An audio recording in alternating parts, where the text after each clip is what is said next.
September 2018ல கரெக்டா 11:30 மணி அளவுக்கு பிரணய் அமிர்தா இவங்க ரெண்டு பேருக்கும் நடந்த ஒரு மிகப்பெரிய அநியாயத்துக்கு, ஒரு மிகப்பெரிய ரொம்ப மோசமான ஒரு விஷயத்துக்கு வேற மாதிரியான ஒரு தீர்ப்பு வந்திருக்கு. உலகமே வியந்து பாக்குற மாதிரி, எல்லாருக்கும் ஒரு பெரிய லெசனா இருக்கும் அப்படின்னு சொல்ற அளவுக்கு ஒரு பிரம்மாண்டமான ஒரு தீர்ப்பு. அதுவும் டிஸ்ட்ரிக்ட் கோர்ட்ல இருந்து மட்டும் தான் கொடுத்திருக்காங்க. இது சுப்ரீம் கோர்ட்லயோ ஹை கோர்ட்லயோ அங்க இருந்தெல்லாம் அந்த ஜட்மெண்ட் வரல. இது எந்த அளவுக்கு ஒர்க் பண்ணிருக்காங்க டீமா அப்படின்னா no words to explain. So அந்த அளவுக்கு ஒர்க் பண்ணி இதுல இருந்து வேற எதுவுமே சொல்ல முடியாது, இதுக்கு இதுதான் தண்டனை அப்படின்னு கொடுக்குற அளவுக்கு இவ்வளவு பெரிய ஒரு தீர்ப்பு கொடுத்திருக்காங்க. சோ டீடைல்டா பேசலாம். பிரணய் அண்ட் அமிர்தா இவங்க ரெண்டு பேருடைய இஷ்யூவை நம்ம 2018லயே பார்த்திருப்போம். சோ இவங்களுக்கு என்ன ஆகுது, பிரணயன்ற ஒரு நபர் கரெக்டா பகல்ல ஒரு 11:30 மணிக்கு நடு ரோட்ல பயங்கரமா வெட்டி, அப்படியே துண்டு துண்டா வெட்டி அவ்வளவு மோசமா கொலை செய்யப்பட்டாரு. அதுவும் அவங்களுடைய வைஃப் அமிர்தா, அதாவது அவங்க பிரெக்னெண்டா இருக்கிறாங்க. அந்த மாதிரி ஒரு நிலைமையில அவங்களுடைய கணவர் அவங்க கண்ணு முன்னாடியே இறந்து போற அந்த சம்பவத்தை அவங்க பாக்குறாங்க. இந்த மாதிரி ஒரு விஷயம் நடக்குது. சோ கொஞ்சம் டெப்தா பாக்கணும் அப்படின்னா இவங்க ஆந்திரா மாநிலம், ஓகேவா, இவங்க ஆந்திரா சைடு. சோ இவங்க என்ன ஆகுறாங்க அப்படின்னும் போது இவங்க ரெண்டு பேரும் காலேஜ் டைம்ல இருந்தே ரொம்ப டீப்பான ஒரு லவ்ல இருக்காங்க. லவ் பண்ணி இவர் வேற கேஸ்ட் அப்படின்றதுனால இவங்க வீட்டுல ஒத்துக்கவே இல்லை. அமிர்தா ஒரு பயங்கரமான பொலிட்டிக்கல் ஒரு பேக்ரவுண்ட் ஆகட்டும், செம்ம பெரிய ஒரு நல்ல பணம் இருக்கிற ஒரு பர்சன்ஸ்னு வச்சுக்கோங்களேன். சோ அவங்க வீட்டுல இந்த கல்யாணம்லாம் எங்களால ஒத்துக்க முடியவே முடியாது அப்படின்னு சொல்றாங்க. எல்லாத்தையும் தாண்டி இல்ல, எனக்கு இந்த பையன் தான் வேணும் அப்படின்னு சொல்லிட்டு அங்க இருந்து இவங்க வராங்க. பிரணய் கூட வராங்க. ரொம்ப ஹாப்பியா லைஃப் இருக்கணும் அப்படின்னு சொல்லி ரொம்ப பெரிய ஒரு கனவோட எல்லாம் உள்ள அவங்களுக்கு ரொம்ப கிராண்டா சூப்பரா கல்யாணம் பண்ணி வைக்கிறாரு பிரணயோட அப்பா அம்மா. ரொம்ப சிறப்பா அவங்களுக்கு கல்யாணம் எல்லாரையும் கூட்டி வச்சு நடத்துறாங்க. அப்போல இருந்தே இவங்களுக்கு சரியான ஒரு காண்டு இவங்க ஃபேமிலியில. கரெக்டா இவங்க பிரெக்னென்ட்டும் ஆயிடுறாங்க. பிரெக்னென்ட் ஆனதுக்கு அப்புறம் இதுதான் சரியான டைம் அப்படின்னு சொல்லிட்டு இவங்களுடைய அப்பா, சித்தப்பா அண்ட் கூலிப்படைகளை வச்சு வேலை பண்ணியிருக்காங்க. சிறப்பான ஒரு சம்பவம். சிறப்புன்னு சொல்லவே முடியாது, அவங்களுக்கு அது சிறப்பு. பட் இப்போ ஏன்டா பண்ணோம் அப்படின்னு சொல்லிட்டு அவங்க எல்லாருமே ஃபீல் பண்ணுவாங்க. அவ்வளோ அளவுக்கு பார்த்தீங்கன்னா நொந்து குலைஞ்சு அவ்வளோ ஒரு ஃபீலிங்ல இருக்காங்க. ஸோ டீட்டெயில் நான் உங்களுக்கு எல்லாத்தையுமே எக்ஸ்பிளைன் பண்றேன். இந்த கேஸ்ல முக்கியமான ஒரு அக்யூஸ்ட் அப்படின்னு பார்த்தா மாருதி ராவ். இவர் தான் அமிர்தாவினுடைய அப்பா, ஓகேவா. ஸ்ரவன் குமார் அப்படின்றது செகண்ட் அக்யூஸ்ட். இவர் தான் அமிர்தாவுடைய சித்தப்பா. அண்ட் இவங்க ரெண்டு பேரும் சேர்ந்து என்ன பண்றாங்க, ஒரு பிளான் பண்றாங்க. எப்படியாச்சும் அமிர்தாவுடைய புருஷனை சாவடிச்சிடணும், அவனை உயிரோட இருக்கக்கூடாது அப்படின்னு சொல்லிட்டு மட்டும் ஒரு நல்ல திட்டம் போட்டு அவங்க நார்த்ல இருந்து ஒருத்தவனை ஹையர் பண்றாங்க. அவன் பேர் தான் சுபாஷ் சர்மா. சோ இவன் என்ன பண்றான் அப்படின்னா மாருதி ராவ், அதாவது அமிர்தாவுடைய அப்பா கிட்ட இருந்து 1 கோடி ரூபாய் வாங்கி அவரை கொலை பண்றதுக்காக, அதுவும் அவங்க சொன்ன முக்கியமான விஷயம், என் பொண்ணு முன்னாடி அவனை நீங்க கொலை பண்ணணும், என் பொண்ணு அவன் சாவறதை பார்க்கணும் அப்படின்னு சொல்லிட்டு இவர் சொல்லியிருக்கிறாரு. அதன் அடிப்படையில இன்னொரு 6 பேர் கூலிப்படையை வச்சு அந்த ஒரு சம்பவத்தை அதுவும் பிற்பகல்ல நடத்திருக்கிறாங்க அப்படின்றதுதான் ஒரு உண்மையான விஷயம். சோ இதெல்லாம் யோசிக்கும் போது எப்படி இருக்கு, அதுவும் அமிர்தா ஹாஸ்பிட்டலுக்கு கூட்டிட்டு போயிட்டு அவங்களுடைய ஒரு ஜெனரல் செக்அப், குழந்தை எப்படி இருக்கு அப்படின்னு சொல்லிட்டு பார்த்துட்டு ஹாஸ்பிட்டல்ல வெளியே வரும்போது அவருக்கு எவ்வளவு கனவுகள் இருக்கும் மனசுல, ஐயோ நம்மளோட குழந்தை இன்னும் பிறக்க போகுது அப்படின்னு சொல்லிட்டு அவ்வளவு சந்தோஷமா இருந்திருக்கும். ஆனா எதுவுமே இல்லாம சுக்குனுலாம் அந்த இடத்துலயே அந்த ஸ்பாட்லயே உடைச்சு எடுச்சு என்ன சொல்றதுன்னு தெரியல, அந்த மாதிரி ஒரு விஷயம் நடந்துச்சு. சோ இது பாத்தீங்கன்னா எல்லாருமே பேச வச்சுச்சு. என்ன இப்படி பண்ணிட்டாங்க, இது என்ன ஆணவ கொலையா இருக்கு, கேஸ்ட் சம்பந்தப்பட்ட ஒரு கொலை நடக்கவே கூடாது அப்படின்னும் போது இதை யோசிச்சு கூட இப்படி நடக்குமா அப்படின்னு யூகிச்சு கூட பார்க்க முடியாத அளவுக்கு இருக்கே அப்படின்னு சொல்லி ஷாக்கிங்கான ஒரு விஷயம் தான் அது. சோ மாருதி ராவ் அப்படின்னு சொன்னேன் இல்லையா, அமிர்தாவுடைய அப்பா ஒரு ஸ்டேஜ்ல அவருக்கே ரியலைஸ் ஆயிடுச்சு, நம்ம பண்ணதெல்லாம் தப்பு, நம்மளுடைய பொண்ணு வாழ்க்கை போயிடுச்சு, நம்ம இப்படி பண்ணிருக்க கூடாது அப்படின்னு சொல்லிட்டு அவர் ரொம்ப யோசிக்க ஆரம்பிச்சு 2018ல அவர் இறந்தாரு. அண்ட் இவங்க பாத்தீங்க அப்படின்னா ஒரு 2 வருஷத்துலயே ஒரு பிரைவேட் லாட்ஜ்ல தூக்கு போட்டுட்டு செத்து போயிட்டாரு அவரு.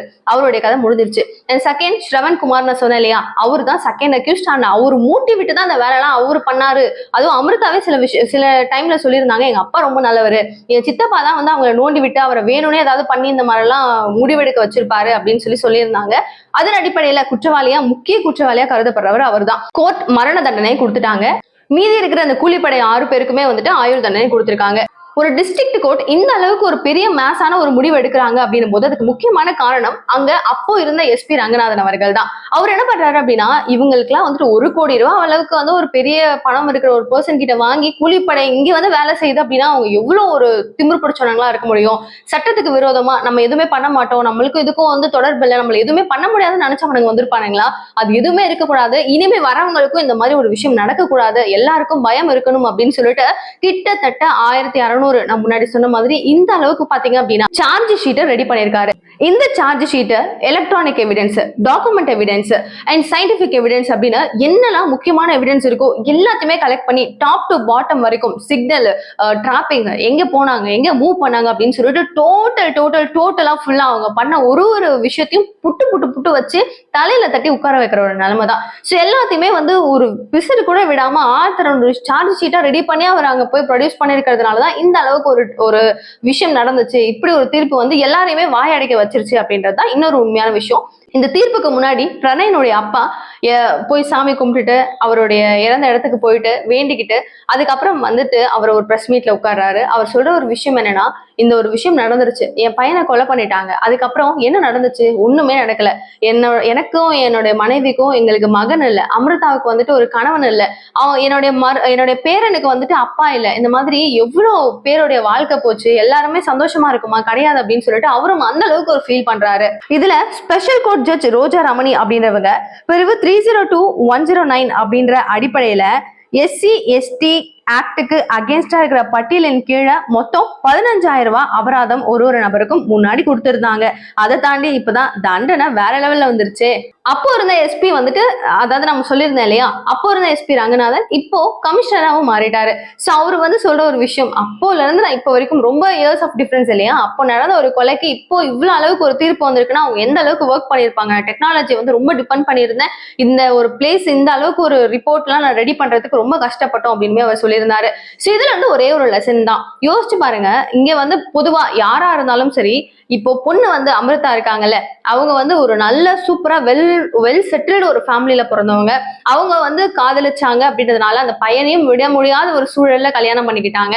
அண்ட் நான் முன்னாடி சொன்ன மாதிரி அவங்களுடைய சித்தப்பா தான் அப்படின்னு சொல்லும்போது அவங்க சித்தப்பா பொண்ணு வந்து சொல்றாங்க, என் அப்பாவுக்கு இந்த மாதிரி ஒரு நிலைமை, என்னோட சித்தப்பாக்கு இந்த மாதிரி ஒரு நிலைமை, பெரியப்பாவுக்கு இந்த மாதிரி ஒரு நிலைமை, நாங்க எல்லாருமே இவ்வளவு ஃபீல் பண்றோம்னா எல்லாத்துக்குமே அந்த அமிர்தா மட்டும்தான் காரணம், அவ இவ்வளவு கேவலமான ஒரு முடிவு எடுத்து அங்க போனதுனால மட்டும்தான் அது எல்லாமே நடந்துச்சு அப்படின்னு சொல்லிட்டு அவங்க அந்த அளவுக்கு ஓவரா ஃபீல் பண்ணிட்டு இருக்காங்க.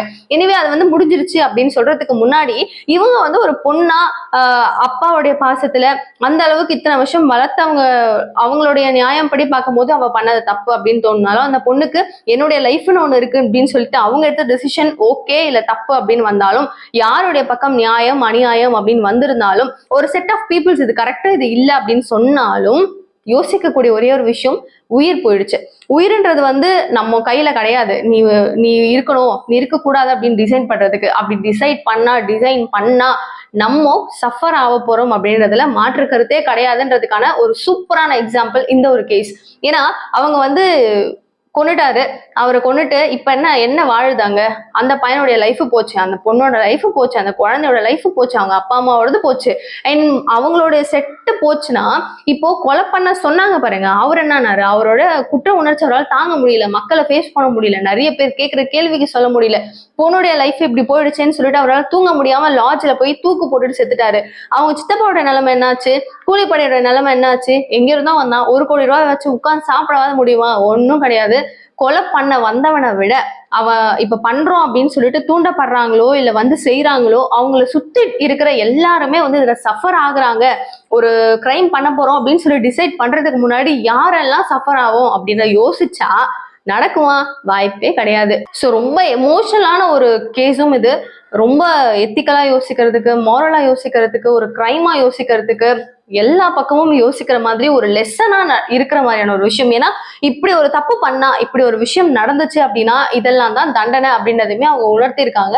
நிறைய பேர் பாராட்டிட்டு இருக்காங்க. இது வந்து எதிர்பார்க்கல, பட் இவ்வளவு லேட்டா வந்தாலும் நல்ல தீர்ப்பு அப்படின்னு சொல்லிட்டு ஒரு நல்ல ஒரு அவங்களுக்கான ஒரு பாசிட்டிவ்ஸும் போயிட்டு இருக்கு. ஸோ இந்த கேஸ் பத்தி நீங்க என்ன நினைக்கிறீங்க அப்படின்ற உங்களுடைய கருத்தை மறைக்காம சொல்லுங்க. இந்த மாதிரி நிறைய பிக் டாபிக்கும் கவர் பண்ணலாம், என்ன நடந்துட்டு இருக்கு உலகத்துல அப்படின்றது கொஞ்சமாவது நம்மளுக்கு தெரியணும்ல. அந்த விஷயங்கள் கூட கொஞ்சம் கொஞ்சமா நம்ம இதெல்லாம் தப்பு இது சரின்றத ஒரு சின்ன ஒரு ஜட்ஜாவும் நம்ம வந்து நம்மளா ஜட்ஜாவும் இருந்துக்கலாம்ல. ஸோ நீங்க கமெண்ட் பாக்ஸ் என்ன சொல்லணும்னு நினைக்கிறீங்களோ ப்ளீஸ் சொல்லுங்க. இந்த உங்களுடைய ஒரு கமெண்ட் மேபி யாரோட லைஃபையாவது சேஞ்ச் பண்ணதுக்கு உதவும். ஸோ நிறைய விஷயங்கள் பேசலாம். நீங்க இன்னும் எதை பத்தி ஒரு பிக் டாபிக்கா பேச நல்லா இருக்கும்னு நினைக்கிறீங்களோ கமெண்ட்டை சொல்லுங்க. Thank you so much for watching this video. Bye bye.